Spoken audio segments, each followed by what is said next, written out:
અરે મિત્રો, આ ડુંગરાળ વિસ્તાર, આ ડુંગર પ્રદેશ અને એમાં આ સદભાવના વૃક્ષો વાવ્યા છે.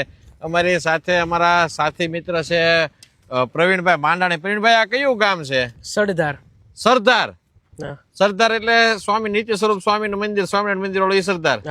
વાહ ભાઈ વાહ. ડુંગર પ્રદેશ અને ડુંગર પ્રદેશની અંદર આમ તમે જોવો ઝાડવાઓ જ્યાં જોવો ને ચારે બાજુ તમારે પિંજરા એટલા બધા પિંજરા ખોટ દીધા, એટલા બધા વૃક્ષો વાવી દીધા, તમારી કલ્પના ન થાય. સરદાર એટલે કે સ્વામી શ્રી નિત્ય સ્વરૂપદાસજી સ્વામીનું આ મંદિર, આ સ્વામિનારાયણ ભગવાનનું મંદિર બહુ પવિત્ર સ્થાન છે, એક દર્શનીય સ્થળ છે અને સરદાર હરિયાળું બને એના માટે સદભાવના વૃદ્ધાશ્રમના માધ્યમથી અમારા વૃક્ષસાથી મિત્રોની મહેનતથી ખૂબ વૃક્ષો વાવ્યા.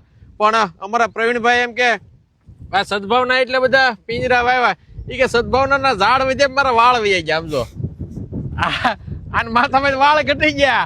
સદભાવનાના ઝાડ વધ્યા, આન માથાના વાળ ઘટી ગયા. પણ આમ જો મૂંઝાવણ નથી હો આપણે. હા, ભલે તોલો થઈ જાય, જરીએ મૂંઝાતા જ નથી. તોલો થઈ જાય ને તોય ઝાડ તો વાવે જ રાખવાના. આપણે હાવ મૂંડો થઈ જાય, તમારા વહી જાય, મારા ઉછીના લઈ જજો.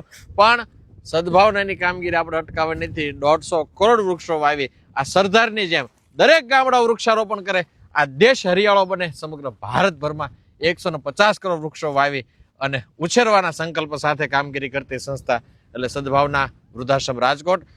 ગમે તો લાઈક અને ફોલો કરી દેજો. અમારા પ્રવીણભાઈના વાળ ભલે તોલો થઈ જાય, ગાંધી બાપુ વડે તોલો થઈ જાય, પણ આમ તો મૂંઝાવણ નહીં. તો બાકાજી કી બોલે તો જ હા, બસ. બાકી મરદ થઈને કામગીરી કરવાની છે. એક એક ગામ હરિયાળું બને એના માટે અમે કટિબદ્ધ છીએ. સમગ્ર દેશ લીલોછમ બને એ જ સદભાવના વૃદ્ધાશ્રમનો સંકલ્પ.